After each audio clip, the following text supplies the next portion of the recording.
반갑습니다. 모모입니다. 오늘은 러시아에 된 문호 레프 톨스토이의 짧지만 깊은 이야기 사람은 무엇으로 사는가를 함께 읽어봅니다.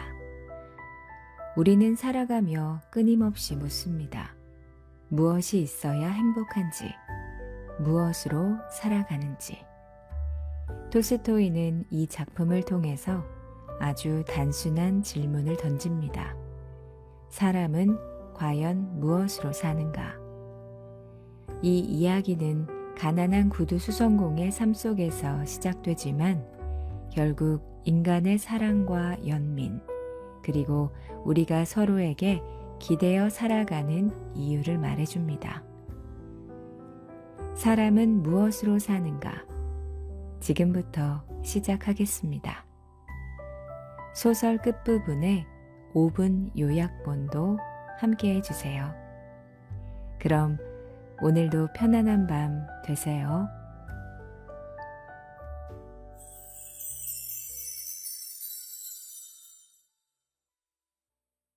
레오 니콜라예비치 톨스토이, 사람은 무엇으로 사는가? 세몬이라는 한 구두장이가 아내와 자식들을 데리고 어느 농부의 집에 새들어 살고 있었다. 그는 집도 땅도 없이 오직 구두를 만들고 고치는 일만으로 식구들을 먹여 살렸다. 양식은 비싸고 품삯은 보잘것없어 버는 족족 입에 풀칠하기 바쁜 형편이었다. 그에게는 아내와 번갈아가며 입는 양피 외투 한 벌이 있었는데 이젠 그것마저 낡아 누더기가 되어버렸다. 그래서 그는 2년 전부터 양가죽을 사서 외투를 새로 만들어야겠다고 별러오고 있었다. 가을로 들어서면서 약간의 여유가 생겼다. 아내의 손지갑에 모셔놓은 3루블 외에도 고객들에게 받은 돈이 5루블 20코페이카쯤 되었던 것이다. 구두장이는 양가죽을 사기 위해 이른 아침부터 마을에 갈 채비를 했다.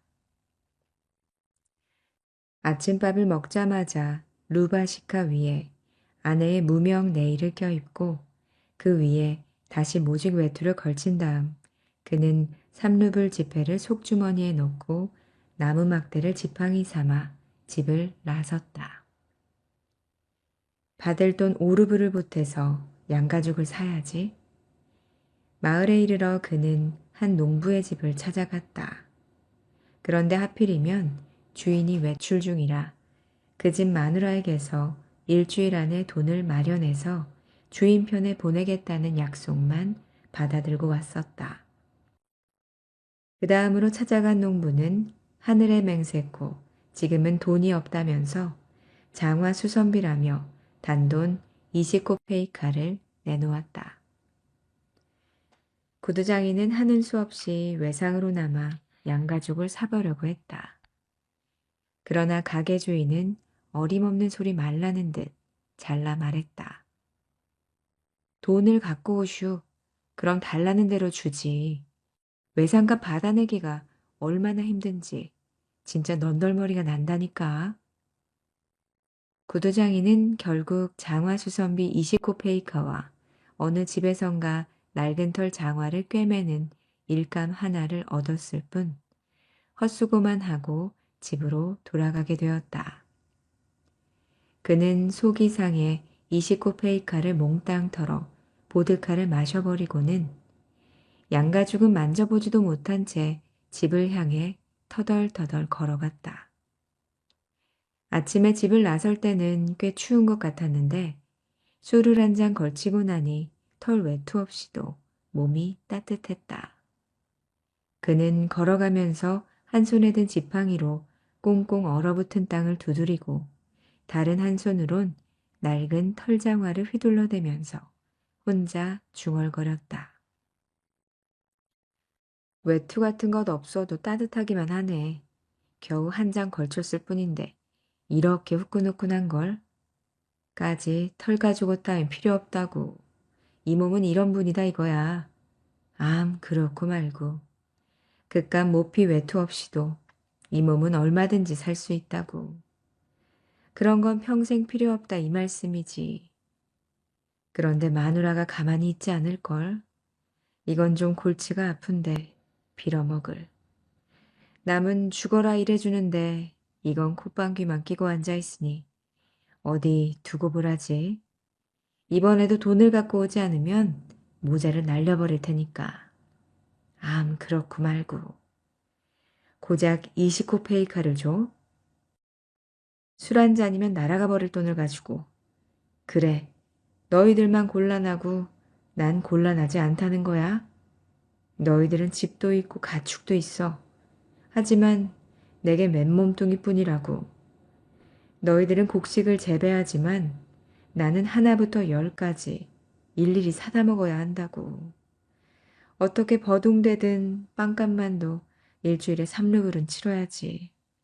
집에 돌아가 빵이라도 떨어졌으면 당장 1르블 반을 써야 된다고.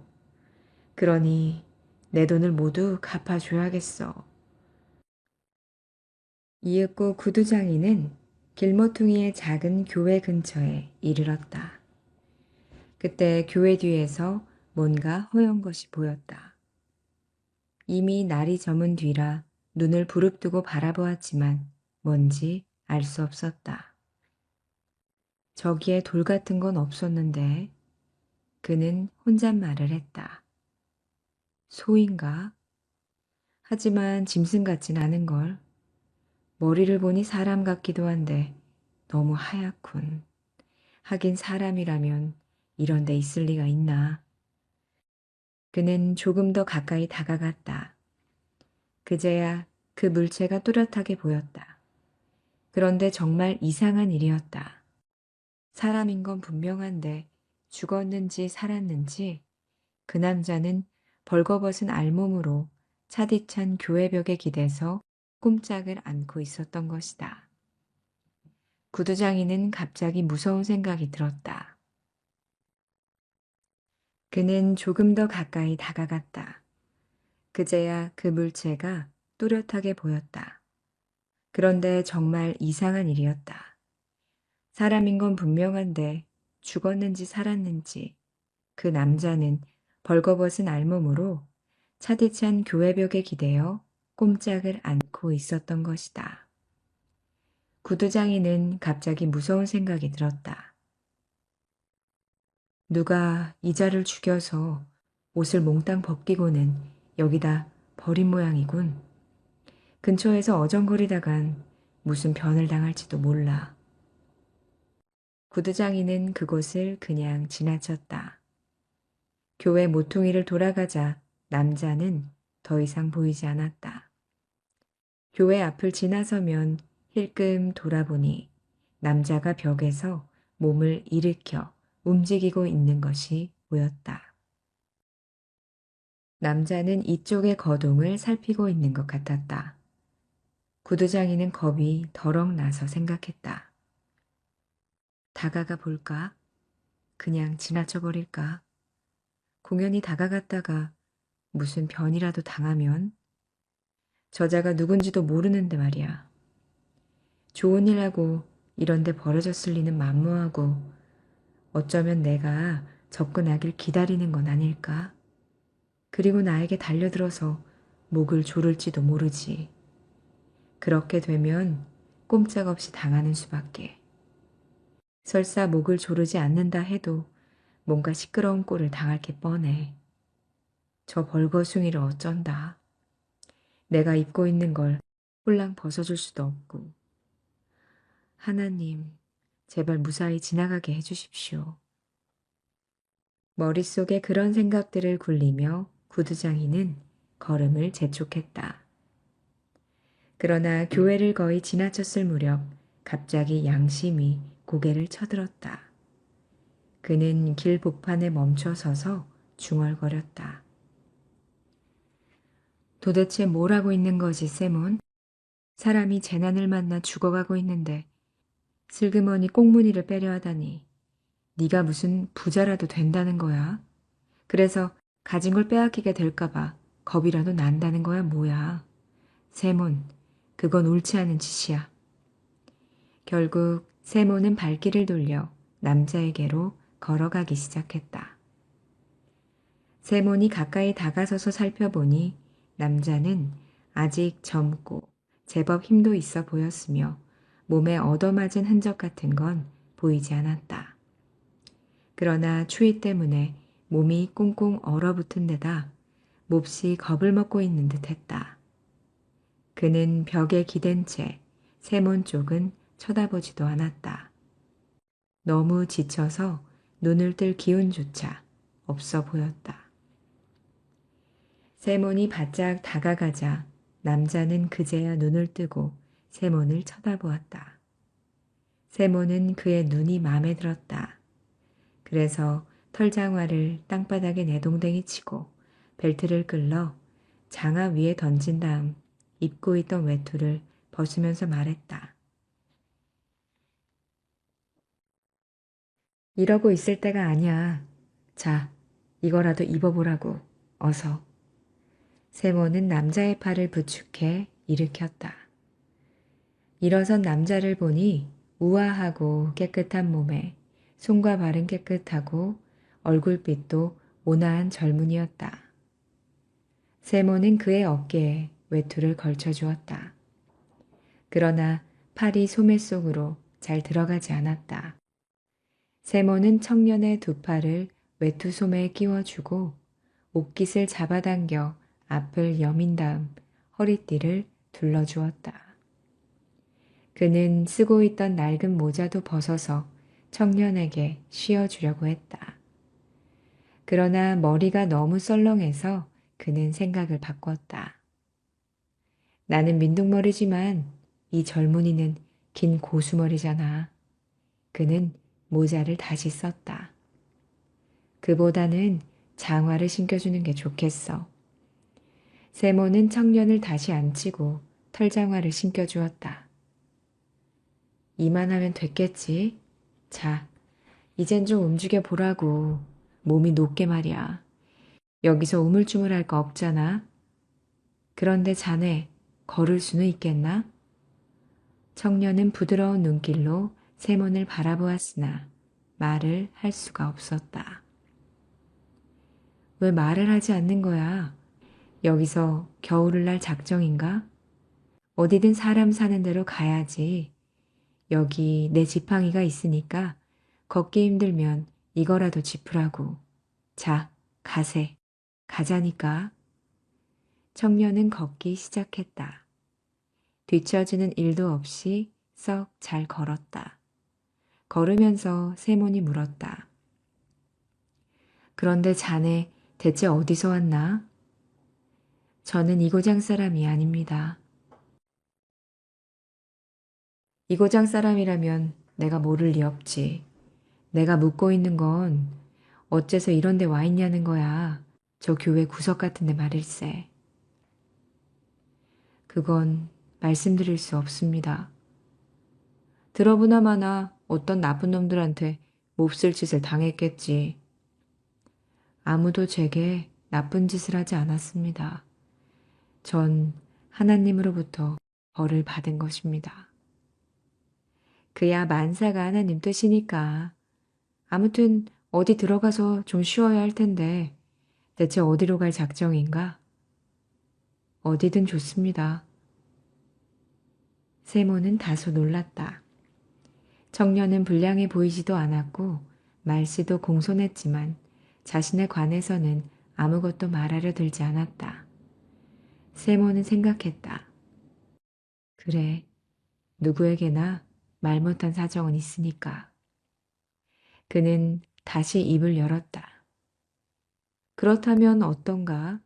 나하고 같이 우리 집으로 가는 게. 몸이 녹으면 정신이 좀 나아지겠지. 세모는 집을 향해 걷기 시작했다. 낯선 젊은이도 뒤떨어지지 않고 곧잘 따라왔다. 차가운 바람이 세몬의 셔츠 자락을 파고들었다. 술이 깨면서 오싹오싹 한기가 느껴졌다. 그는 연신 코를 훌쩍거렸다. 아내에게서 빌려 입은 무명 속옷 앞자락을 바싹 당겨 여미면서 그는 생각했다. 털가죽 외투가 대체 어떻게 돼버린 거야. 모피 외투를 장만하려 나섰다가 입고 있던 것마저 벗어던진 꼴이 됐으니.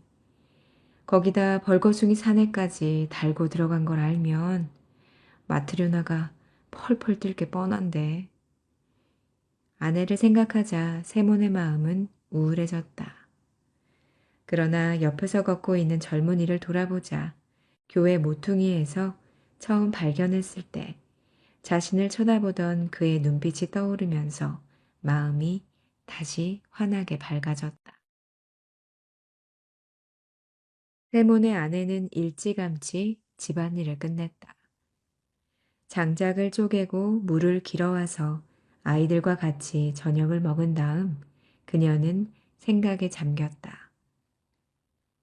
오늘 저녁에 빵을 구울까, 내일로 미룰까? 제법 큼직한 빵 한 조각이 아직 남아 있었다. 세몬이 밖에서 식사를 하고 들어온다면 밤참은 그리 많이 먹지 않을 거야. 그럼 내일까지는 이걸로 충분한데. 그녀는 빵 조각을 만지작거리면서 궁리했다.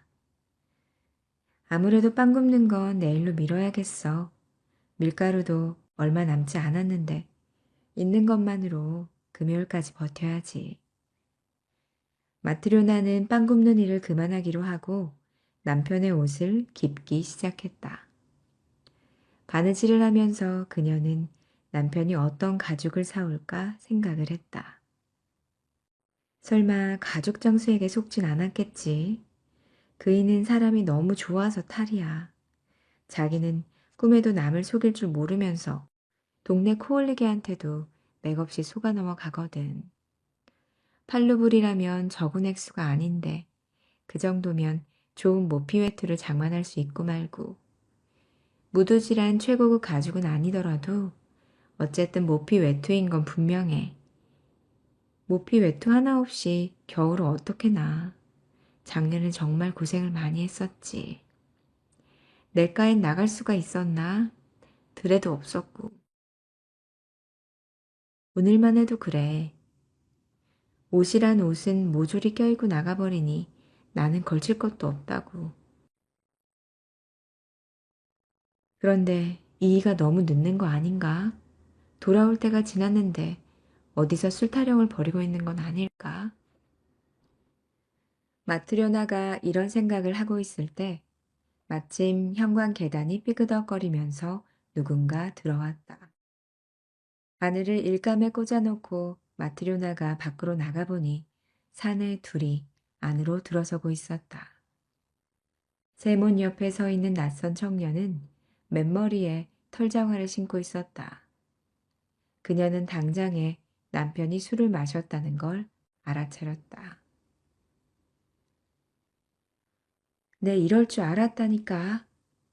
다시 보니 남편은 외투도 입지 않은 속옷바람에 빈손으로 우두커니 서 있었다. 마트료나는 화가 머리끝까지 치며 올랐다.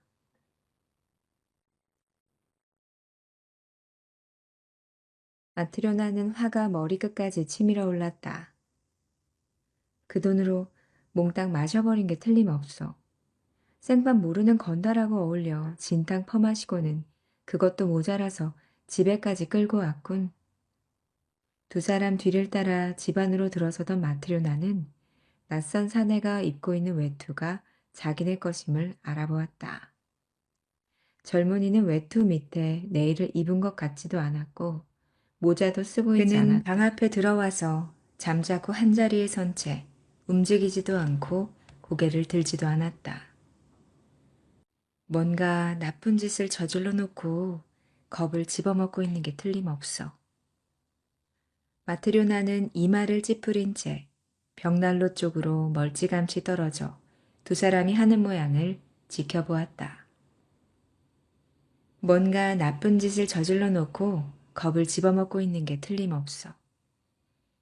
마트료나는 이마를 찌푸린 채 벽난로 쪽으로 멀찌감치 떨어져 서서 두 사람이 하는 모양을 지켜보았다. 세모는 모자를 벗고 태연하게 의자에 걸터 앉았다. 이봐, 왜 그러고 있어? 식사 준비를 해야지. 마트료나는 입속으로 뭔가 투덜거릴 뿐 벽난로 옆에서 꿈쩍도 하지 않았다. 그녀는 두 사람을 번갈아 쳐다보며 연신 고개를 젓고 있었다. 세모는 그녀가 몹시 화가 나 있다는 걸 알았다. 그래도 할 수 없다는 듯이 그는 낯선 사내의 손을 잡으면서 말했다. 자, 앉으라고. 저녁을 먹어야지. 낯선 사내가 의자에 앉았다. 왜 그래? 저녁 준비를 하지 않은 거야? 마트료나는 더 이상 화를 참지 못하고 입을 열었다. 왜 안 해요? 하긴 했지만 당신 목은 없어요. 보아하니 당신은 염치마저 홀랑 마셔버린 모양이군요. 모피 사러 간다더니 모피는커녕 입고 나간 외투마저 남한테 벗어주고 그것도 모자라 저 건달을 집에까지 꿰어차고 들어오다니. 당신네 주정뱅이들한테 줄 저녁은 없어요. 마트료나, 사정도 모르면서 함부로 떠들어 댈 거야? 어떻게 된 일인지 드러나 보고 나서 짓거려야지. 세모는 속주머니를 더듬어 지폐를 꺼냈다. 자, 돈은 여기 있다고. 도리포노프가 구워간 건 못 받았지만 내일은 꼭 주겠다고 약속했어. 그래도 마트료나는 화가 가라앉지 않았다. 양가죽도 못 산 터에 단벌 외투는 낯선 벌거숭이 사내한테 벗어져 버리고 거기다 그 사내를 집에까지 끌어오다니. 탁자 위에 돈을 집어 간수하면서 마트료나는 말했다. 아무튼 저녁은 없어요. 저런 벌거숭이 주정뱅이들을 일일이 챙기다가는. 이봐 마트료나, 말 좀 삼가라니까. 우선 내 말을 들어보라고. 당신 같은 주정꾼의 말을 듣고 들을 수도 없어요. 정말이지 난 당신 같은 주정뱅이와 결혼하고 싶지 않았다고요. 어머니가 주신 옷감들도 모조리 술값으로 날려버리더니 이번엔 또 양가죽 살 돈마저 목구멍에 홀랑 들이붓고 들어왔군요. 세모는 자기가 마신 것은 고작 29페이카 뿐이라는 것과 청년을 데려오게 된 사정을 아내가 알아듣도록 설명하려고 했다. 그러나 마트료나는 그에게 말할 기회를 주지 않았다. 어디서 그렇게 좔좔 쏟아져 나오는지 한꺼번에 두 마디씩 짓거려대니 세모는 끼어들 수가 없었다. 그녀는 10년도 더 된 옛날 일까지 들추어가며 사정없이 퍼부어대다가 갑자기 세몬에게 달려들어 옷소매를 움켜잡았다. 여러 말 말고 내 옷이나 내놔요. 하나밖에 없는 옷을 빼앗아 입고 뻔뻔하기도 하지. 썩 벗어달라니까요. 이런 못난이 팔푼이 같은 사람. 차라리 어디 가서 확 죽어버려요. 세몬이 옷을 벗으려는데 마트리오나가 달려들어 잡아당기는 바람에 솔기가 부드득 뜯어졌다. 마트리오나는 옷을 낚어채 입고 문께로 달려갔다. 그대로 나가버리려 하다 그녀는 문득 걸음을 멈췄다. 속은 상했지만 그래도 이 사내가 누군지 밝혀내야겠다고 생각했던 것이다. 마트료나는 멈춰서서 입을 열었다. 온전한 사람이라면 저렇게 맨발로 돌아다닐 리가 없지. 게다가 저 사람은 내의조차 입지 않았다고요. 괜찮은 일을 하는 사람이라면 당신이 그렇게 품위 있는 친구를 어디서 만났는지 왜 말을 못하는 거죠? 아까부터 말을 하려던 참이야. 집으로 돌아오는 길에 이 사람이 교회 담 밑에 쭈그리고 앉아있는 걸 내가 우연히 봤어. 꽁꽁 얼어붙은 알몸으로 말이야. 여름도 다 갔는데 벌거숭이라니. 마침 하늘이 도와서 내가 그리로 지나가게 됐으니 망정이지. 하마터면 그대로 얼어 죽을 뻔했다니까. 살아가노라면 언제 무슨 일을 당할지 누가 알겠어. 그래, 내가 외투를 입혀서 데리고 왔지. 마트리오나, 당신도 마음을 가라앉히고 이 사람 처지를 생각해 보자고. 사람은 누구나 한 번은 죽는 거니까. 마트리오나는 뭔가 좀 더 심한 말을 퍼부어주고 싶었으나 낯선 젊은이를 쳐다보자 왠지 말문이 막혔다. 청년은 의자 끄트머리에 죽은 듯이 꼼짝도 하지 않고 앉아 있었다. 두 손은 무릎 위에 올려놓고 가슴팍에 고개를 떨군 채 눈을 드는 일도 없이 마치 무엇에 목을 졸리고 있기라도 한 것처럼 얼굴을 잔뜩 찌푸리고 있었다. 마트리오나가 잠자코 있자 세몬이 다시 입을 열었다.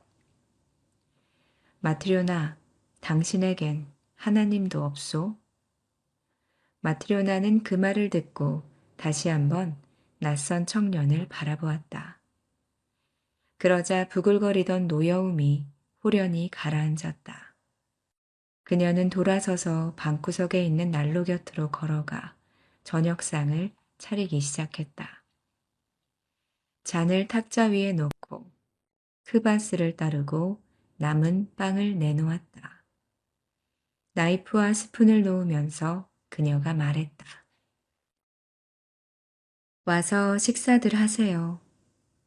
세모는 낯선 청년을 식탁으로 데리고 갔다. 앉으라고 젊은이. 세몬이 빵 조각을 잘게 썰었다.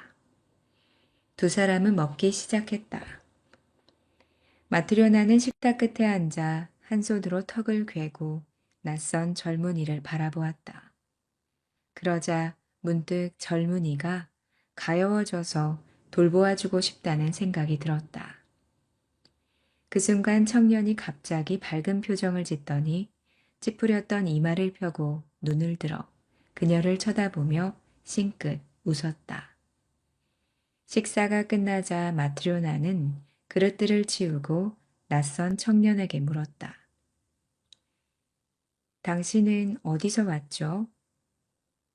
저는 이 고장 사람이 아닙니다. 그런데 어째서 그런 곳에 있었나요? 그건 말할 수 없습니다. 당신 옷은 누가 벗겨간 거죠? 하나님께서 벌을 내리신 겁니다. 그래서 벌거벗고 쓰러져 있었단 말이에요?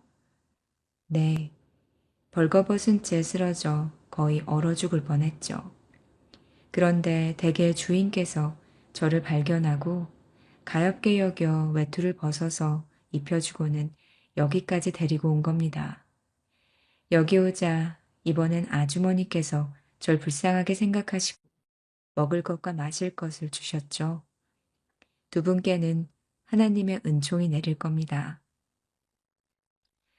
마트리오나는 자리에서 일어나 방금 기워놓은 세몬의 낡은 네일을 창가에서 집어다 젊은이에게 건네주었다.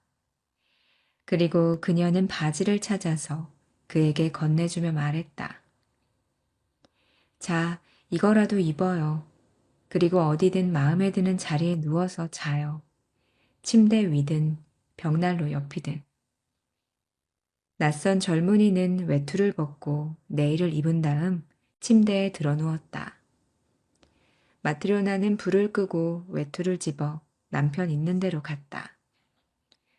외투자락을 덮고 누웠으나 좀처럼 잠이 오지 않았다.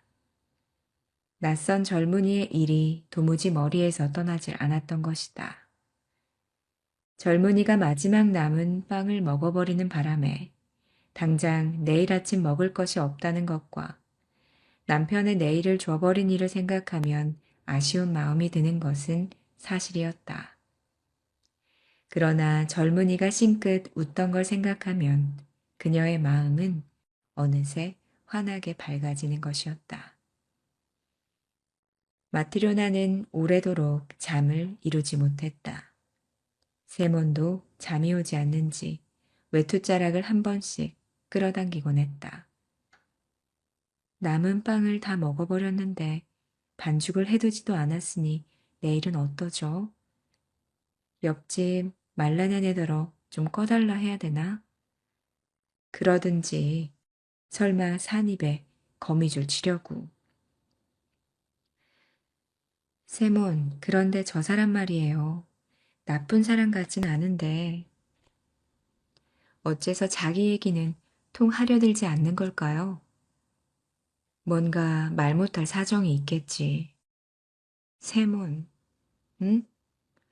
우리는 남을 도와주는데 남들은 왜 아무도 우리를 도와주지 않는 거죠? 세모는 뭐라고 대답해야 할지 알 수가 없었다.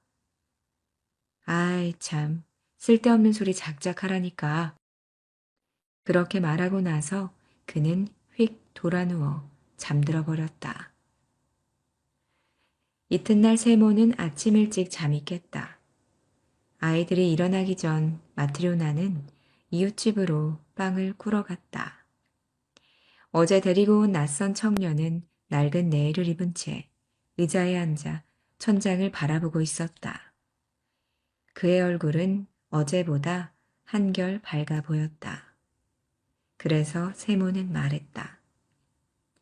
어떤가 젊은이, 배는 빵을 원하고 벗은 몸뚱이는 옷을 원하니 뭔가 벌이를 해야 하지 않겠나?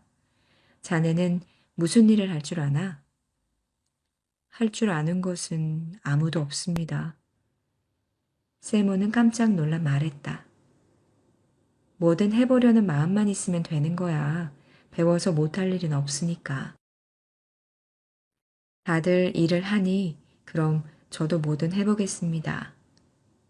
그런데 자네 이름은 뭔가? 미하일입니다. 그래, 미하일. 자네는 신상 이야기를 하고 싶지 않은 모양인데 그런 건 아무래도 좋아. 꼭 알아야 할 이유는 없으니까. 하지만 아무튼 밥벌이는 해야지. 내가 시키는 대로 일을 해주면 밥은 먹여주겠네. 고맙습니다. 뭐든 열심히 배우겠습니다. 가르쳐만 주십시오. 세모는 실을 집어 손가락에 감아서 꼬기 시작했다. 어려울 건 없어. 자 보라고. 미하일은 잠시 들여다보더니 금방 배워서 따라했다. 세모는 다시 꼰실을 찌는 법을 가르쳤다. 미하일은 이번에도 금방 배웠다. 주인이 실을 꿰어 가죽 깁는 시범을 해보이자 미하일은 이것도 이내 익혔다. 세몬이 무엇을 가르쳐도 미하일은 금방 터득하여 사흘이 지나자 모든 과정을 능숙하게 해낼 수 있게 되었다. 마치 이제까지 줄곧 구두를 꿰매어온 사람 같았다. 그는 부지런히 일하고 조금밖에 먹지 않았다. 그리고 한가할 때면 조용히 천장만 쳐다보았다. 밖에 나가지도 않고 농담을 하거나 웃는 법도 없었다. 미하일이 웃어 보인 건 처음 왔던 날, 마트리오나가 저녁을 준비했을 때뿐이었다. 하루가 지나고 일주일이 지나고 1년이 지났다. 미하일은 여전히 세몬의 집에 살면서 가게 일을 거들어주고 있었다. 미하일의 솜씨에 대해서는 소문이 자자했다. 세몬의 직공 미하일만큼 튼튼하고 모양 좋은 구두를 짓는 사람은 없다고 해서 이웃마을에서까지 주문이 밀려들었다. 어느 겨울날이었다. 세몬이 미하일과 마주 앉아 일을 하고 있는데 삼두마차 한 대가 방울소리도 요란하게 집 앞에 멈춰섰다. 창문으로 내다보니 마차가 가게 바로 앞에 멈춰 서 있었는데 젊은 사람 하나가 마부석에서 뛰어내려 마차 문을 열었다. 마차 안에서 모피 외투를 입은 신사가 나왔다. 마차에서 내린 신사는 세몬의 가게를 향해 층계를 올라왔다. 마트리오나가 뛰어나가 문을 활짝 열었다. 신사는 몸을 구부리고 가게 안으로 들어와 허리를 쭉 폈다. 그는 머리가 천장에 닿을 만큼 키가 컸고 몸집은 방 안을 꽉 채울 정도로 덩치가 컸다. 세몬이 일어나서 인사를 했다. 그는 신사의 거대한 몸집에 놀라 입을 다물지 못했다. 이제껏 살아오면서 이런 사람을 본 적이 없었던 것이다. 세몬도 호리호리한 체격이었고 미하일도 여인 편이었으며 마트료나로 말할 것 같으면 더욱이나 삐쩍 마른 나뭇가지나 다름없는 몸매였는데 이 신사는 어디 딴 세상에서라도 왔는지 얼굴이 불구스름하게 윤이 나고 목덜미는 황소처럼 굵직한 것이 마치 온몸이 무쇠로 만들어진 것 같았다. 신사는 숨을 헐떡거리며 외투를 벗고 의자에 앉으면서 물었다. 주인이 누군가? 세몬이 앞으로 나서며 말했다. 제가 주인인뎁쇼, 나리. 신사는 그의 마부에게 큰 소리로 외쳤다. 페치카, 물건을 가져오너라. 마부는 달려가 꾸러미 하나를 들고 왔다. 신사는 꾸러미를 탁자 위에 올려놓았다. 마부가 꾸러미를 풀었다. 안에서 나온 것은 가죽이었는데 신사는 그것을 손가락으로 쿡쿡 찌르며 세몬에게 말했다. 이게 무슨 가죽인지 알겠나? 알고 말깁쇼, 나리. 이봐, 정말 이 가죽이 무슨 가죽인지 안다고? 세몬이 가죽을 만져보고 나서 대답했다. 네, 아주 좋은 가죽이죠. 그래, 그야 물론 좋은 가죽이지. 얼간이 같으니라고. 자넨 이런 가죽을 구경조차 못 해봤을걸. 이건 도이칠란드산이야. 20루블이나 주고 산 거라고. 세모는 겁먹은 얼굴로 말했다. 저 같은 놈이 감히 만져볼 수 없는 물건이네요. 그렇지. 그런데 이걸로 내 발에 꼭 맞는 장화를 지을 수 있겠나? 지을 수 있급쇼. 신사는 느닷없이 버럭 고람을 질렀다. 지을 수 있다고? 도대체 누구의 장화를 짓는지, 어떤 가죽으로 짓는지 똑똑히 기억해두란 말이야. 나는 1년을 신어도 모양이 망가지지 않고 꿰맨 자리가 뜯어지지도 않는 장화를 원해. 그렇게 만들 자신이 있으면 맡아서 재단하라고. 아니라면 아예 손도 대지 않는 게 좋아. 미리 말해두지만 장화가 1년 안에 망가지거나 찢어지기라도 하면 네 놈을 감옥에 쳐넣어 버릴 테니까. 대신 1년이 지난 뒤에도 멀쩡하면 그때 가서 품삯으로 10루블을 주지. 세모는 겁이 덜컥 나서 미처 대꾸할 말을 찾지 못하고 미하일 쪽을 힐끗 돌아보았다. 팔꿈치로 미하일을 쿡쿡 찌르면서 세몬이 조그만 소리로 물었다. 어떻게 하지? 미하일은 일을 맡으라는 듯 고개를 약간 끄덕여 보렸다. 세모는 미하일을 믿고 1년이 지나도 망가지거나 찢어지지 않는 장화를 만드는 일을 맡기로 했다. 신사는 마부를 불러 왼쪽 발에 구두를 벗기게 하고는 다리를 쭉 폈다. 세모는 17인치의 종이 조각을 잘라 펼쳐놓고 무릎을 꿇고서 손님의 양말을 더럽히지 않도록 앞치마에 손을 닦은 뒤 치수를 재기 시작했다. 먼저 발바닥을 재고 다음으로 발등을 재고 나서 종아리를 잴 차례가 되었는데 양쪽 종이 끝이 닿지를 않았다. 종아리가 통나무만큼이나 굵었던 것이다. 정신을 똑바로 차리고 하라고. 종아리가 꼭 끼어서는 안 돼. 세모는 다시 종이를 이어붙였다. 신사는 의젓하게 앉아 양말 속에 발가락을 꼼지락거리면서 방 안의 사람들을 둘러보다가 미아이를 보더니 물었다. 저 사람은 누구지? 저희 가게 직공인데 솜씨가 그만 입죠. 그가 나리의 장화를 짓게 될 것입니다. 똑똑히 기억해두라고. 1년을 신어도 끄떡없는 신발을 만들어야 할 거야. 신사가 미하일에게 말했다. 세몬도 미하일을 돌아보았다. 그런데 미하일은 신사의 얼굴을 보지도 않고 그 뒤의 구석만 응시하고 있었다. 마치 그곳에 누군가 있어 그가 누군지 알아내려고 유심히 살피고 있는 것 같은 표정이었다. 한동안 물끄러미 방구석을 바라보고 있던 미하일은 갑자기 싱긋웃더니 얼굴이 환하게 밝아졌다. 뭘 보고 싱글거리는 거야? 멍청한 놈 같으니. 정신 차려서 기한 내에 장어를 만들어낼 궁리나 할 일이지. 네, 기한 내에 틀림없이 만들어 놓겠습니다. 미하일이 말했다. 신사는 구두를 신고 외투를 입은 다음 문간으로 향했다. 그런데 허리를 구부려야 한다는 사실을 깜빡 잊어버린 탓에 문틀에다 이마를 세게 들이받았다. 신사는 한바탕 욕설을 퍼붓고는 이마를 문지르며 마차를 타고 가버렸다. 신사가 떠나는 걸 보고 세몬이 말했다. 정말이지. 그는 바위처럼 단단해. 저런 사람은 망치를 가지고도 죽일 수 없을걸.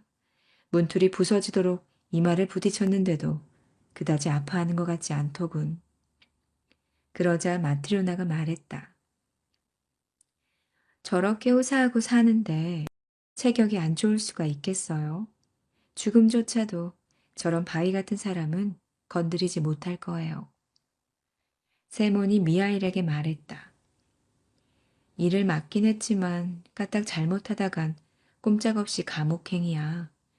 최고급 가죽인데다가 손님 성깔도 여간이 아니니 만에 하나라도 실수가 없어야 할 텐데. 자네가 눈도 밝고 나보다 솜씨도 좋으니 여기 이 치수대로 재단을 해보게. 나는 앞쪽 윗가죽을 끝마칠 테니까. 미하일은 시키는 대로 신사가 가져온 가죽을 탁자 위에 펼쳐놓고 가위로 자르기 시작했다. 옆에 서서 미하일이 마름질하는 것을 들여다보고 있던 마트리오나는 깜짝 놀랐다. 구두 짓는 일이라면 그녀도 이제 제법 안다고 자부하는 터인데 가만히 보니 미하일은 손님이 주문한 장화 모양과는 전혀 딴판으로 가죽을 둥글게 자르고 있었다. 주의를 줄까 하다가 그녀는 다시 생각했다. 손님이 주문한 내용을 내가 제대로 듣지 못한 것일 수도 있어. 나보다야 아무래도 미하일이 더 잘 알고 있을 테니까 공연히 참견하지 않는 게 좋을 거야. 미하일은 마름질을 마치고 가죽을 꿰매기 시작했다. 그런데 장화를 꿰맬 때 쓰는 두 겹실이 아니라 슬리퍼를 짓는 한 겹실을 사용하는 것이다. 마트리오나는 이번에도 깜짝 놀랐지만 역시 참견하지 않았다. 미하일은 부지런히 일손을 놀리고 있었다. 점심때가 되어 세몬이 일어나 보니 미하일은 신사의 가죽으로 슬리퍼를 만들고 있었다. 세몬은 너무 놀라서 비명을 질렀다. 이게 웬일인가? 우리 집에서 일한 지 1년이 넘도록 미하일이 실수하는 걸 본 적이 없는데 하필이면 지금 같은 때 이런 엄청난 잘못을 저지르다니. 손님은 굽있는 장화를 주문했는데 밋밋한 슬리퍼 따위를 만들었으니 가죽이 통 못 쓰게 돼버렸잖아. 손님한테 뭐라고 변명한단 말이지? 이런 가죽을 쉽게 구할 수도 없을 텐데. 그는 미하일에게 말했다. 여보게, 이게 무슨 짓인가? 자네 나를 죽이려고 작정했구만. 손님은 분명 장화를 주문했는데 자넨 도대체 뭘 만들어 놓은 거야? 세몬이 미하일을 나무라기 시작한 순간 현관 문고리가 덜커덕거리더니 누군가가 문을 두드렸다. 창문으로 내다보니 누가 말을 타고 와서 이제 막 고삐를 비끄러매고 있는 중이다. 나가보니 그는 좀 전에 왔던 신사의 마부였다. 안녕하십니까? 어서 와요. 그런데 무슨 일로? 주문했던 장화에 관해서 마님의 심부름을 왔습니다. 장화에 관한 일이라고요? 장화인지 구든지 이젠 필요 없게 됐어요. 나리께서 돌아가셨거든요. 아니, 뭐라고 했소? 여기서 댁으로 돌아가시던 길에 마차 안에서 돌아가셨습니다. 댁에 도착해서 내려드리려고 보니까 나리께서 짐짝처럼 바닥에 뒹굴고 있는 게 아니겠어요. 벌써 몸이 굳어버린 뒤라 가까스로 끌어내렸죠. 그래서 마님께서 제게 분부하셨습니다. 구두방에 가서 말하거라. 아까 나리께서 주문하신 장화는 필요 없다고. 대신 그 가죽으로 죽은 사람에게 신기는 슬리퍼를 가능한 한 빨리 지어오라고 말이다. 그리고 완성되길 기다려서 슬리퍼를 가지고 오너라. 그래서 제가 이렇게 달려온 겁니다.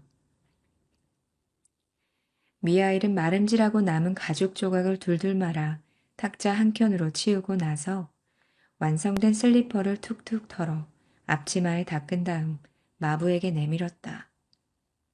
안녕히 계십시오, 여러분. 행운이 있으시기를. 마부는 슬리퍼를 받아들고 돌아갔다. 다시 1년이 지나고 2년이 지나 미하일이 세몬과 함께 산 지도 어느덧 5년이 되었다. 처음이나 마찬가지로 그는 어딜 나다니지도 않고 자기 생각을 남에게 알리는 법도 없었다. 그동안 그가 웃은 것은 단 2번뿐이었다. 마트리오나가 저녁을 차려주었을 때와 장화를 맞추러 온 신사를 보았을 때였다. 세모는 이 제자가 기특해 죽을 지경이었다. 그는 이제 더 이상 미하일에게 어디서 왔느냐고 묻지 않았다. 다만 미하일이 일을 그만두고 나가버리지는 않을까 은근히 걱정스러울 뿐이었다. 어느 날 온 식구가 한자리에 모여 있을 때였다. 마트리오나는 화덕에 쇠주전자를 올리고 아이들은 의자 사이를 뛰어다니거나 창밖을 내다보며 놀고 있었다. 세모는 창가에 앉아 가죽을 꿰매고 미하일은 다른 창가에서 구두 뒤축을 다는 중이었다. 그때 사내아이가 의자를 넘어 미하일에게 다가와서 그의 어깨를 흔들며 창밖을 가리켰다. 미하일 아저씨, 저기 좀 봐요. 어떤 아줌마가 계집애 둘을 데리고 우리 집으로 오고 있어요. 계집아이 하나는 절름발인데요. 그 말을 듣자마자 미하일은 갑자기 일손을 멈추고 고개를 돌려 창밖을 바라봤다. 세모는 놀랐다. 이제껏 바깥을 내다볼 일이 없던 사람이 지금은 그의 얼굴이 창에 고정된 것 같았다. 그는 뭔가를 정신없이 바라보고 있었다. 세몬도 밖을 내다보았다. 깨끗하게 차려입은 부인이 가게를 향해 걸어오고 있었다. 부인은 털 외투를 입고 두툼한 목도리를 두른 2여자아이의 손을 잡고 있었다. 아이들은 누가 누군지 분간할 수 없을 만큼 닮은 얼굴을 하고 있었는데 다만 한 아이가 다리를 약간 절고 있었다. 부인은 현관 계단을 올라와 문을 열더니 먼저 2여자아이를 안으로 들여보내고 자기도 따라 들어왔다. 안녕하세요. 어서 오십시오. 무슨 볼일이신지. 부인은 탁자 옆에 앉았다. 여자아이들은 낯을 가리는 듯 그녀의 무릎에 매달렸다. 아이들에게 봄에 신을 염소가죽 구두를 맞춰주려고요. 아, 그러세요. 저희들은 그렇게 작은 구두를 지어본 적이 없지만 뭐 할 수 있을 겁니다. 가장자리에 장식을 단 것이 좋을까요? 안에 아마포를 받친 것이 좋을까요? 여기 미하일은 솜씨가 정말 훌륭하답니다. 세몬이 미하일을 돌아보니 그는 우두커니 앉아 두 여자아이의 얼굴을 뚫어져라 쳐다보고 있었다. 그 모습이 다시 세몬을 놀라게 했다. 하긴 두 아이 모두 드물게 예쁘기는 했다. 눈동자는 새까맣고 두 볼은 포동포동하고 발그스름했으며 멋진 모피 외투와 목도리를 두르고 있었다. 그렇더라도 미하일이 무슨 연유로 저렇듯 열심히 아이들을 바라보고 있는지 세모는 이해할 수가 없었다. 미하일은 마치 그 아이들을 이전부터 잘 알고 있는 것 같았다. 세모는 이상하다고 생각하면서도 부인에게로 돌아앉아 흥정을 계속했다. 곧 값을 정하고 치수를 잴 차례가 되었다. 부인은 다리를 저는 아이를 안아 올려 무릎에 앉혔다. 이 아이로 두 아이의 치수를 재주세요. 불편한 발 쪽은 한 짝이면 되고 성한 발에 맞춰서 세 짝을 지어 주십시오. 두 아이가 치수가 같거든요. 이 아이들은 쌍둥이랍니다. 세모는 치수를 재고 나서 다리가 불편한 아이를 가리키며 물었다. 어쩌다 이렇게 된 겁니까? 정말 귀여운 아이인데. 날 때부터 그랬나요? 아니에요. 아이들 엄마가 발을 눌러 뭉갰어요. 이때 마트리오나가 끼어들었다. 부인과 아이들이 어디 사는 누구인지 궁금해서 견딜 수가 없었던 것이다. 그럼 부인은 이 아이들의 친어머니가 아니신 건가요? 어머니도 아니고 친척도 아니랍니다. 남남간이긴 하지만 그냥 맡아서 기르고 있어요. 양녀로 삼았거든요. 그런데도 이처럼 귀여워해 주시는군요. 어떻게 내가 이 애들을 돌보지 않겠어요. 두 아이 다 제 젖을 먹여 키웠답니다. 제 아이도 있었지만 하나님께서 데려가셨어요. 죽은 아이는 이렇게 애지중지하지 못했거든요. 그럼 이 아이들은 어느 댁 따님들인가요? 부인은 흉금을 터놓고 다음과 같은 이야기를 들려주었다. 벌써 6년 전이랍니다. 이 두 아이는 태어난 지 일주일도 못 돼서 고아가 되었죠. 아버지는 아이들이 태어나기 사흘 전에 세상을 떠났고 어머니도 아이들을 낳은 후 곧 숨을 거뒀답니다. 저는 남편과 함께 가까운 농장에서 농사를 짓고 살았어요. 우린 이웃이었거든요. 아이들 아버지는 어느 날 숲에 들어가서 혼자서 일을 하다가 큰 나무가 넘어지면서 허리를 다치는 바람에 정신을 잃었습니다. 가까스로 집으로 옮겨다 놓았지만 곧 세상을 떠나고 말았죠. 그리고 며칠 안에 있어 그의 아내가 쌍둥이를 낳은 거예요. 바로 이 아이들이죠. 집이 몹시 가난한 데다 돌봐줄 친척이 하나 없어 애들 엄마는 혼자 아이를 낳고 혼자 죽어갔답니다. 해산 다음 날 아침에 제가 문안을 갔는데 가엾게도 애들 엄마는 이미 이 세상 사람이 아니었어요. 설상가상으로 숨을 거두면서 바로 이 아이 위로 쓰러지는 바람에 이 아이는 다리 한쪽을 못 쓰게 되었죠.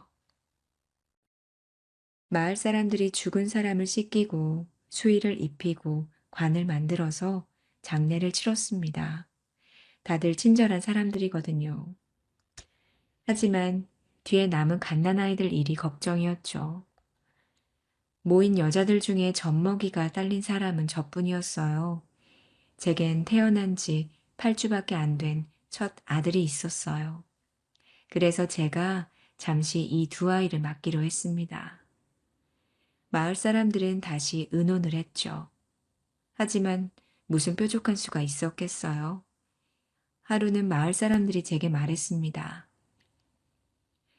마리아, 아이들을 좀 더 데리고 있어 줘요. 우리가 어떻게든 대책을 세워볼 테니까 그때까지만. 저는 다리가 온전한 아이에게만 젖을 물렸습니다. 또 한 아이에겐 아이에 먹일 생각도 하지 않았죠. 어차피 살 수 없을 거라고 생각했어요. 그런데 갑자기 이 어린 천사가 왜 죽어야 하는 생각이 들었습니다. 그 뒤로는 모두에게 똑같이 젖을 먹였습니다. 제 아이와 이 아이들 둘 해서 한꺼번에 세 아이를 키우게 된 거죠.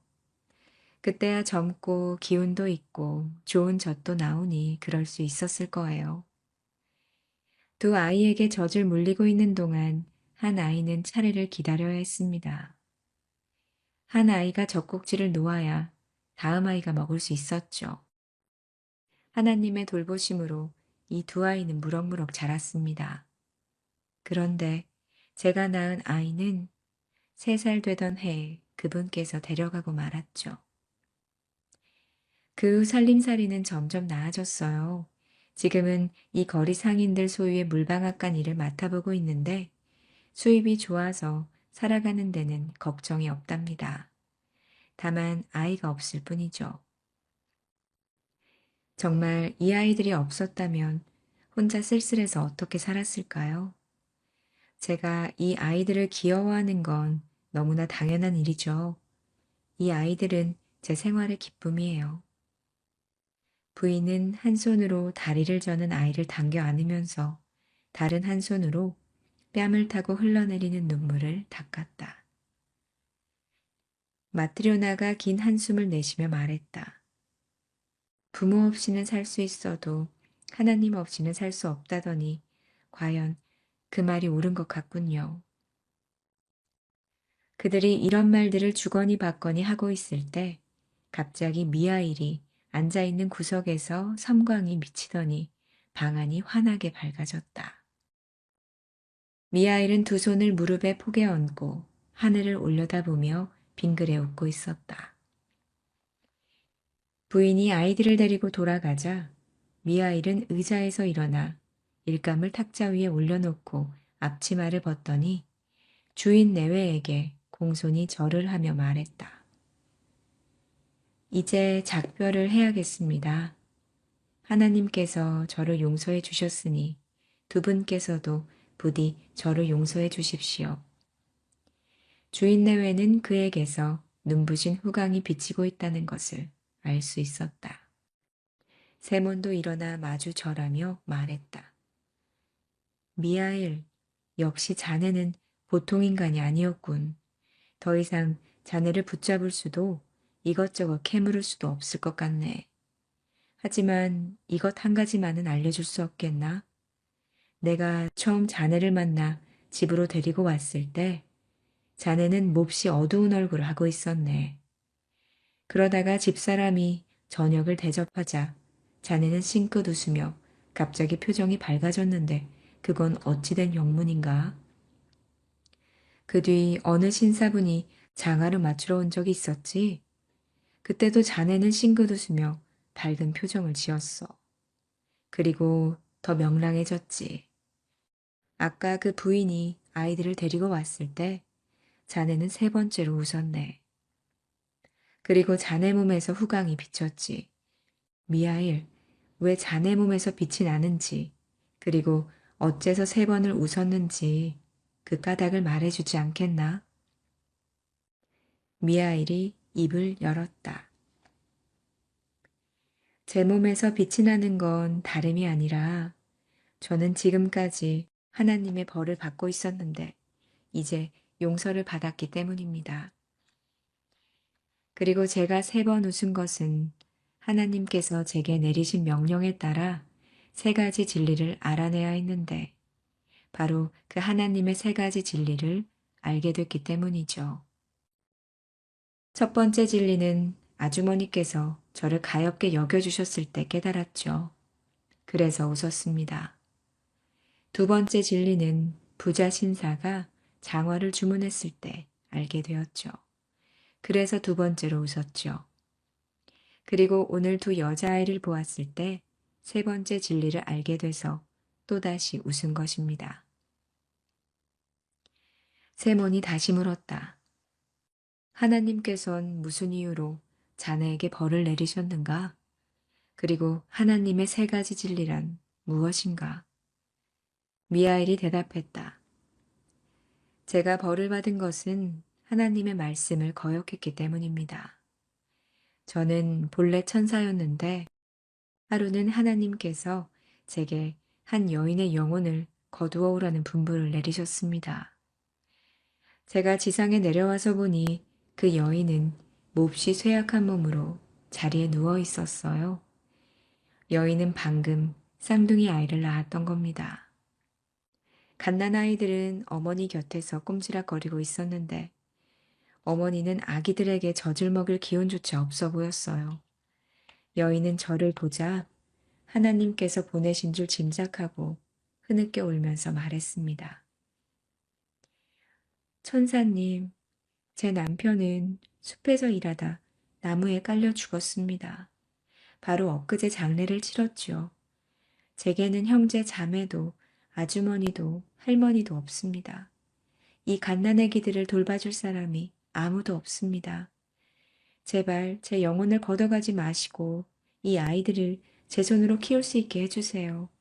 이 핏덩이들이 부모 없이 어떻게 목숨을 부지할 수 있겠습니까?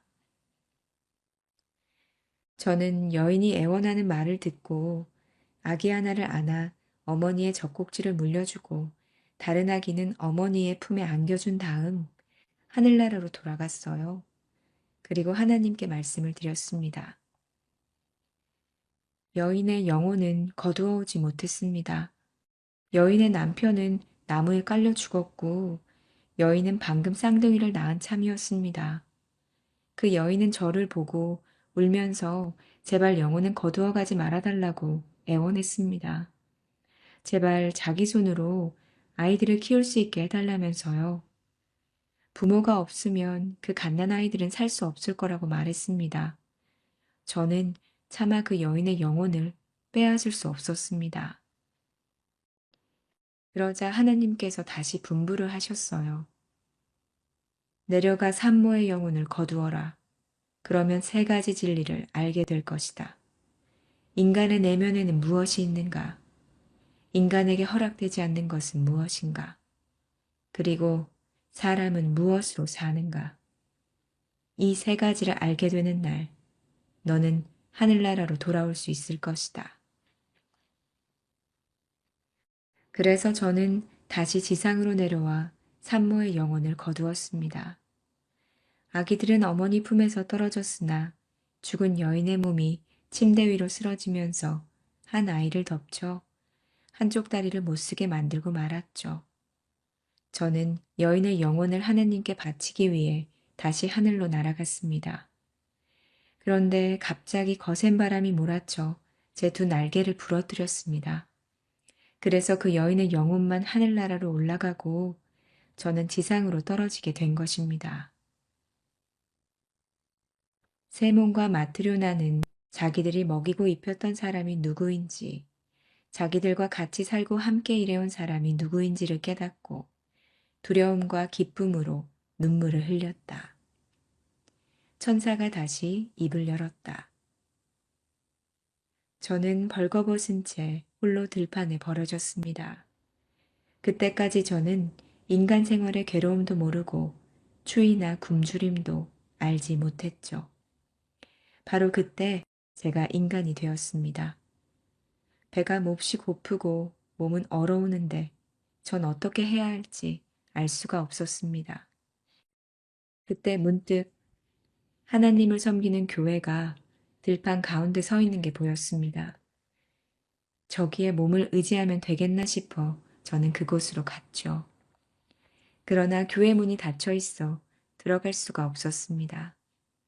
그래서 바람이나 피하려고 교회 뒤쪽에 웅크리고 앉아 있었죠. 날이 저물자 허기는 더욱 심해지고 몸은 꽁꽁 얼어붙어 금방 죽을 것 같았습니다. 그때 문득 어떤 사람이 장화를 들고 길을 걸어오면서 혼자 중얼거리는 소리를 들었어요. 저는 인간이 되어 처음으로 인간의 얼굴을 보았는데 그는 죽을 상을 하고 있었으므로 그 얼굴을 쳐다보기가 두려워 저는 고개를 돌려버렸습니다. 그런데 가만히 들어보니 그 사나이는 어떻게 이 추운 겨울을 날 것인가, 어떻게 처자식을 먹여 살릴 것인가를 걱정하고 있었습니다. 그래서 저는 생각을 했지요. 나는 지금 추위와 굶주림으로 죽어가고 있다. 마침 저기 사람이 오고 있지만 그는 자기 아내의 모피 외투를 마련할 일이며 식구들을 먹여 살릴 일 때문에 걱정이 태산 같으니 나를 도와주긴 틀렸구나. 그 사람은 저를 보더니 이마를 찡그리며 아까보다 더 무서운 얼굴이 돼서 그대로 지나가 버렸습니다. 신랄 같은 한 줄기 희망마저 사라져 버린 것이죠. 그런데 갑자기 사나이가 되돌아오는 발소리가 들렸습니다.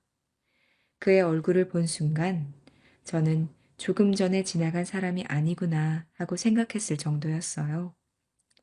아까는 그 얼굴에 죽음의 기운이 서려 있었는데 다시 돌아왔을 때 보니 만면의 생기가 돌고 하나님의 그림자가 그 속에 비쳐 있었거든요.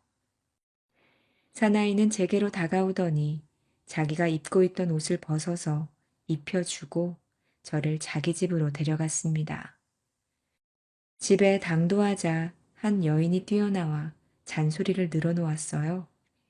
그 여인은 사나이보다 훨씬 더 무서운 얼굴을 하고 있었습니다. 죽은 혼이 그녀의 입에서 뿜어져 나오는 것 같아서 저는 죽음의 도끼 때문에 숨을 쉴 수도 없었어요. 여인은 저를 밖으로 내몰려고 했습니다. 만약 그대로 저를 내쫓았다면 여인은 그 자리에서 죽고 말았을 겁니다. 저는 그 사실을 알고 있었습니다. 그때 여인의 남편이 문득 하나님을 상기시켰습니다. 그러자 갑자기 여인의 기세가 누그러지면서 태도가 부드러워졌죠. 여인의 얼굴에서 죽음의 그림자는 이미 흔적조차 없이 사라지고 말았습니다. 여인의 얼굴에는 생기가 넘쳤어요. 저는 거기서 하나님의 모습을 보았습니다. 그 순간 저는 하나님의 말씀이 떠올랐습니다. 하나님은 제게 말씀하셨죠. 인간의 내면에 무엇이 있는지 알게 될 것이다. 저는 인간의 내면에 있는 것이 사랑임을 깨달았습니다. 하나님께서 내게 약속하신 일을 이렇게 보여주시는구나 하고 생각하니 저는 더할 나위 없이 기뻤습니다. 그래서 싱긋 웃었던 거죠. 그렇지만 전부를 알게 된 것은 아니었습니다. 인간에게 허락되지 않는 것은 무엇인가? 그리고 사람은 무엇으로 사는가에 대한 해답은 아직 구하지 못했거든요. 그날부터 두 분과 함께 지내기 시작해서 1년이란 세월이 흘렀습니다. 어느 날 한 사나이가 찾아와서 1년을 신어도 망가지거나 찢어지지 않을 장화를 주문을 했죠. 그 사나이를 쳐다보는 순간 저는 그의 등 뒤에 제 동료인 죽음의 천사가 서 있는 걸 알아봤습니다. 저 말고는 아무도 보지 못했지만 저는 그 천사를 알고 있었어요. 그리고 사나이의 영혼이 해가 지기 전에 그의 몸을 떠나게 되리라는 사실도 알고 있었죠. 저는 생각했습니다. 이 사나이는 1년을 신어도 망가지지 않을 신발을 원하지만 자신이 오늘 중으로 죽을 거라는 사실은 모르는구나. 저는 인간에게 허락되지 않은 것은 무엇인가 라는 하나님의 두 번째 말씀을 불현듯 깨달았습니다. 인간의 내면에 무엇이 있는지는 이미 알고 있었습니다. 그리고 이번에는 인간에게 허락되지 않는 것이 무엇인지를 깨달은 것이죠. 그것은 바로 자기에게 진정 필요한 것이 무엇인가를 아는 지혜였습니다. 옛 동로였던 천사를 만난 일도 기뻤지만 무엇보다도 하나님께서 두 번째 진리를 계시하셨기 때문에 기뻐서 저는 다시 웃었던 것입니다. 하지만 아직도 전부를 깨닫지는 못했죠. 사람은 무엇으로 사는가? 저는 아직 알지 못했습니다. 그래서 계속 이 댁에 머물면서 하나님께서 마지막 진리를 깨닫게 해주시기를 기다리고 있었던 것입니다. 마침내 6년째 되는 오늘 한 부인이 쌍둥이 여자아이를 데리고 가게를 찾아왔죠. 그 아이들을 보았을 때 저는 태어나자마자 어머니를 잃어버린 그 아이들이 무사히 잘 자라고 있다는 걸 알게 됐습니다. 저는 생각했습니다. 아이들을 위해 그 어머니가 눈물을 흘리며 살려달라고 애원했을 때 나는 그 여인의 말대로 아이들은 부모 없이 살아갈 수 없다고 생각했었다. 그러나 아이들과 상관도 없는 여인이 그 애들에게 젖을 먹이고 잘 키우고 있지 않은가. 그 부인이 남의 아이들로 인해 감격의 눈물을 흘리는 모습에서 저는 살아계신 하나님을 발견했죠. 또한 사람은 무엇으로 사는가에 대한 해답도 깨달았습니다. 하나님께서 마지막 깨달음을 주심으로써 마침내 저를 용서해 주신 것을 알고 너무 기쁜 나머지 세 번째로 웃었던 것입니다. 이윽고 천사의 모습이 드러났는데 전신이 눈부신 빛으로 에워싸여 똑바로 쳐다볼 수 없을 정도였다. 천사가 아주 맑은 목소리로 말하기 시작했다. 스스로 말을 하는 것이 아니라 마치 하늘에서 소리가 울려오는 것 같았다. 마치 하늘에서 소리가 울려오는 것 같았다. 나는 이와 같은 일을 깨달았다. 모든 인간은 스스로 보살핌으로써가 아니라 사랑으로써 살아가는 것이다. 어머니에게는 자신의 아이들이 살아가는데 무엇이 필요한지를 아는 것이 허락되지 않았다. 부자 또한 자기에게 무엇이 필요한지 알지 못했다. 어떤 인간에게도 자기에게 필요한 것이 살아서 신을 장화인지 죽은 뒤 신을 슬리퍼인지 아는 것이 허락되지 않았다. 내가 인간이었을 때 무사히 살아갈 수 있었던 것은 나 자신이 내 일을 여러 가지로 걱정하고 염려했기 때문이 아니라 지나가던 행인과 그 아내에게 사랑이 있어 나를 가엾게 여기고 사랑해 주었기 때문이다. 두 고아들이 잘 자라온 것도 많은 사람들이 걱정하고 염려해 준 덕분이 아니라 한 여인에게 사랑의 마음이 있어 그들을 불쌍하게 생각하고 사랑해 주었기 때문이다. 모든 인간이 살아가고 있는 것은 각자 자신의 행복을 생각하기 때문이 아니라 그들 가운데 사랑이 있기 때문이다. 나는 일찍이 하나님께서 인간에게 생명을 주시고 그들이 잘 살아가기를 바라고 계신다는 것을 알고 있었지만 이제 그 이상을 깨달았다. 그것은 바로 하나님께서 인간들이 각자 홀로 사는 것을 원치 않으신다는 것이다.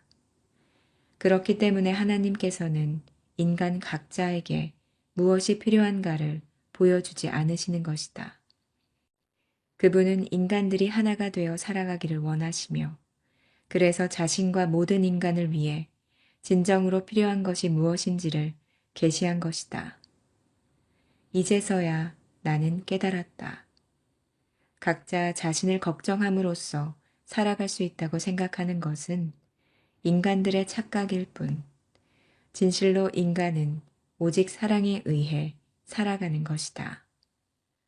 마음에 사랑이 가득한 자는 하나님의 나라에 살고 있는 것이며 하나님은 그 사람 안에 계신다. 왜냐하면 하나님은 사랑이시기 때문이다. 말을 마치자 천사는 하나님을 찬양하는 노래를 부르기 시작했다. 웅장한 목소리가 울려 퍼져 온 집안을 울리는 듯 했다. 그때 천장이 갈라지고 땅에서 하늘까지 불기둥이 치솟았다. 세몬과 그의 아내와 아이들은 저도 모르게 땅바닥에 엎드렸다. 천사의 등에 날개가 돋아나 활짝 펼쳐졌다.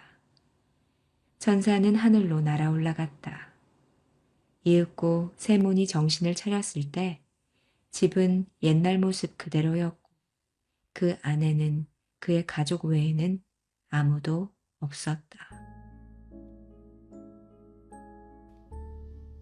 사람은 무엇으로 사는가 빠르게 읽기. 5분 요약 시작합니다.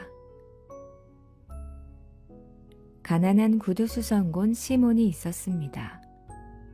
그는 가족의 겨울 외투를 만들 가죽을 사러 나갔지만 돈이 모자라 빈손으로 돌아오던 길이었죠.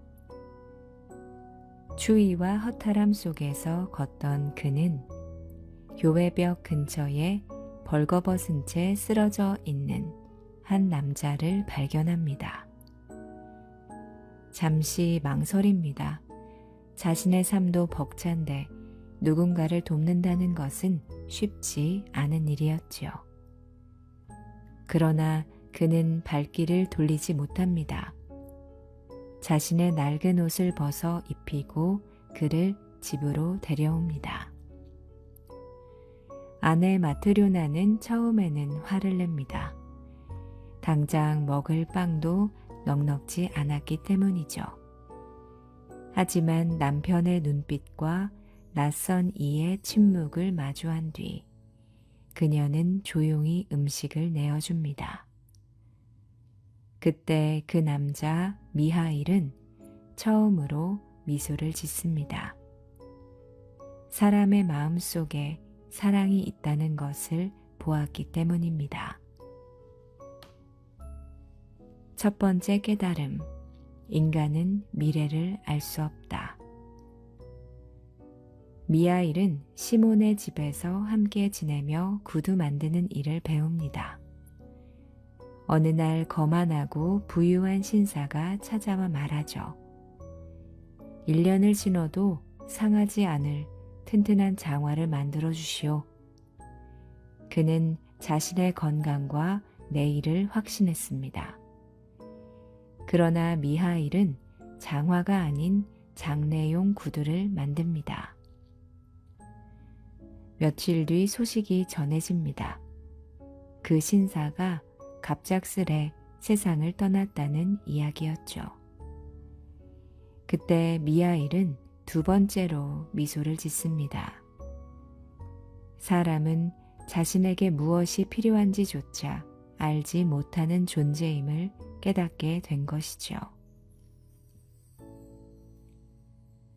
두 번째 깨달음, 사람은 사랑으로 사는 존재이다.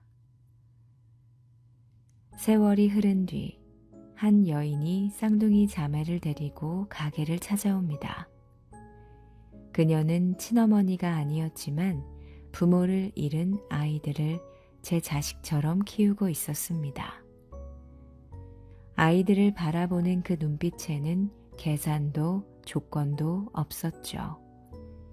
그 모습을 본 순간 미하일은 세 번째로 웃습니다. 그리고 비로소 말합니다. 사람은 자기 힘으로 살아가는 것이 아니라 사랑으로 살아간다고. 미하일은 자신의 정체를 밝힙니다. 그는 세 가지 질문에 답을 찾기 위해서 세상에 내려온 존재였습니다. 사람에게는 자신에게 무엇이 필요한지 알 능력이 없고 또 혼자 힘으로 살아갈 수도 없습니다. 사람은 서로를 향한 사랑의 마음으로 살아갑니다. 톨스토이는 말합니다. 우리는 늘 내일을 걱정하며 살지만 사실 한 치 앞도 알 수 없는 존재라고요. 그럼에도 오늘을 살아갈 수 있는 이유는 누군가의 보이지 않는 사랑 덕분입니다. 모모의 북살롱 준비한 이야기는 여기까지입니다. 편안한 밤 되시길 바랍니다. 그럼 다음 컨텐츠에서 뵙겠습니다.